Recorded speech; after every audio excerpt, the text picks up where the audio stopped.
The internet is on fire right now because Paul Pierce decided to go on a podcast and talk about who should be married and why they should be married. We're going to get into that, but we already know where Paul Pierce's value system is. This dude was fired from ESPN for having a bunch of and strippers in the background of his live stream while he's working. So we know what his value system is. But we're going to get into this clip. We're going to get the full context, and then we're going to come back and discuss it. You know what I'm saying? Like, because I feel like every relationship shouldn't be based off of sex, but every relationship is based off of that. I don't think so. 100%. You can't tell me nothing different. This is what I feel, and that's why I'll never be in another relationship, because it's always based off of that. So you're not going to be in another relationship? Hell no. For what? Because it's going to be based off the sex. Once that wear down, you're going to go find somebody else that's better. Yeah. But it ain't going to be based off of... This is the thing, and listen carefully. Paul Pierce said marriage is based off a foundation of sex. I already talked to you guys about him being fired for bringing strippers on his live stream when he was working for ESPN. So we know where his value system is. We know what's going on in Paul Pierce's head. Paul Pierce thinks a foundation for a relationship is only about you being able to have sex with that person. He doesn't see any other values, any other thing that's important in selecting a mate. Can I have sex with you? And eventually I'm going to get tired of you. I'm going to toss you to the wayside, or you're going to toss me to the wayside. Therefore, there's no value in being married. But this is why we're in the place that we are as a society, because these are the people that are telling you that you shouldn't get married. People that think the only value of marriage is to have sex. And then at some point you're going to want to dip out. Of course, you're going to get divorced. This is the thing. And listen carefully. Listen carefully. I'm listening. Relationships, let me tell you what marriage is all about. Or let me tell you what marriage is and who's marriage for. Marriage is for old people and poor people. You thought he dropped the gem let's right get into there. that. Why? Because when you broke, our parents, like my moms and all them, they married on a merit of like, okay, we're going to put our incomes together, have all these kids, and then when our kids, we're going to have 5, 10 kids back in the 60s, all them, they're going to have 5, 10 kids so they can work and bring income. Yeah. So you poor. So you married for that. And now when you get old, somebody that to be by your side to take care of you. You're getting married so you can have kids and bring more income into the house. Let me tell you how this doesn't make sense. You're poor and you have kids that cost money so they can work somewhere down the line to make money. That doesn't even make sense. Think about all the people that you know that are wealthy and successful that are married. I'm not going to name off a list of people, but just think about in your head all the people that have gotten to a economic status that we consider successful. I'm talking multimillionaires, 10 million, 100 million, billionaires that are married and successful. Just think about it.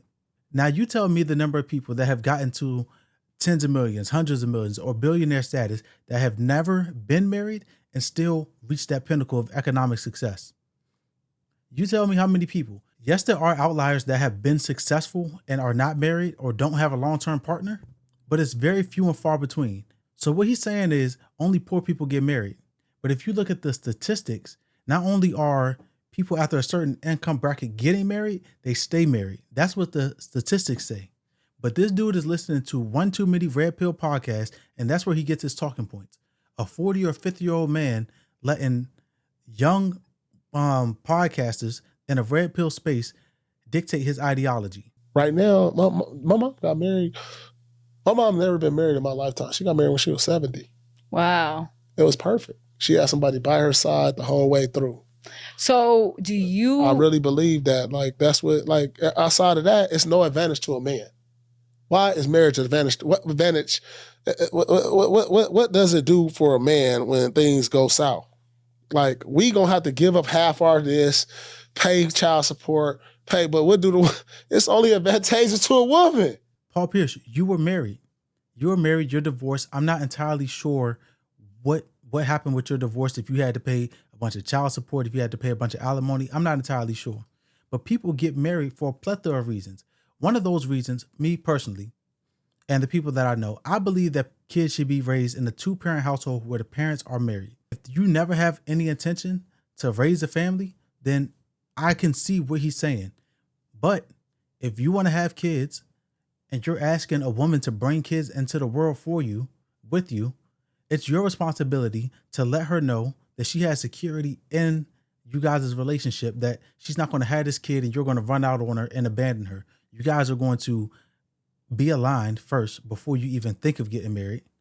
You guys are going to be aligned on what it is you want on your for your life as far as finances and ideology, how you want to raise your kids to the best of your ability, right? Those conversations are going to be had. But you guys are going to get married as a foundation to a family, which is the foundation to society. But you got people like Paul Pierce that run around here telling you that marriage doesn't mean anything or is useless. When you're out here and the only thing that you want to do is have a revolving door of women, then of course marriage doesn't make sense. But if you want to have a family, if you want to build something with somebody, if you want to share your experiences with somebody that's consistent throughout your life, and you guys can look back and say, hey, remember when we did this? Remember when we created this together? Look at our children.